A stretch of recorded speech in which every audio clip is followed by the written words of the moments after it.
Fact boys and girls, anong lagay? Aba di ba alam naman natin kung ano ang tip? Yun yung extra pera sa waiter para sa good service, di ba? Sa Japan, kakaibang sistema. Grabe no? Doon, bawal mag-tip. Oo, tama ang narinig mo. Hindi lang hindi inire-rekomenda, kundi talagang maaaring magdulot ng kalituhan sa staff kung magbibigay ka. Kung iisipin mo, sa karamihan ng lugar o bansa, tip ay tanda ng appreciation. Pero sa Japan, iba ang mindset nila. Pambihira, di ba? It's me, Maya, at ito po ang Oh No ng Factio Daily. Bakit nga ba ganito? Una, kailangan mong maintindihan ang kultura ng trabaho sa Japan. Sa Japanese society, ang trabaho ay hindi lang trabaho. Ito ay isang obligasyon at karangalan na dapat gampanan ng may dedikasyon. Ang serbisyo ay ipinagkakaloob dahil ito ang tama at propesyonal na gawin, hindi dahil sa karagdagang pera.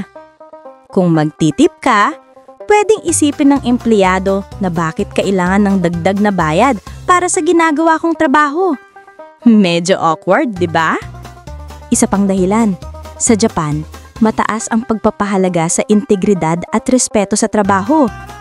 Ang pagbibigay ng tip ay maaaring magpakita ng motibo na parang sinasabi mo sa empleyado, hindi sapat ang ginagawa mo. Maaaring magdulot ito ng kalituhan o pagka-offend, kahit na intensyon mo ay pasasalamat lang. May mga kwento rin ng foreign tourists na nagbigay ng tip sa hotel staff, tapos ibinalik sa kanila ang pera na may pahayag na hindi po namin tinatanggap ito. Ipinapakita lang nito na talagang hindi bahagi ng kultura ang tip sa Japan. Kung gusto mo talagang magpakita ng pasasalamat, mas pinahahalagahan sa Japan ang maliit na regalo o personal na gesture kaysa sa tip. Halimbawa, kung pupunta ka sa bahay ng kaibigan, mas mainam na magdala ng maliit na regalo o pagkain kaysa mag-iwan ng cash. Kung iisipin mo, mas personal at mas nagpapakita ng appreciation yan kaysa sa simpleng pera lang. May historical context din dito. Noong Meiji era, ang tip ay nakilala sa mga hotel na may foreign clientele, ngunit nagdulot ito ng cultural clash. Ang Japanese patrons noon ay hindi natuwa sa tip system ng mga banyaga, kaya nagpatuoy ang tradisyon na hindi nagbibigay ng tip at pinapahalagahan ng serbisyo bilang bahagi ng trabaho at dignidad. May psychology factor din. Sa high-context cultures tulad ng Japan, mas malaking epekto ng recognition at respeto kaysa sa material reward. Ipinapakita ng cross-cultural studies, gaya ng research ni Gert Hofstede, na sa Japan, ang personal na interaction at sincerity ay mas mahalaga kaysa sa tip o monetary incentive. Kung sakali mang ikaw ay mapunta sa Japan bilang turista at gusto mong magpasalamat, simple lang. Sa halip na tip, maglaan ng tayong para magsabi lang arigato gozaimasu o thank you very much.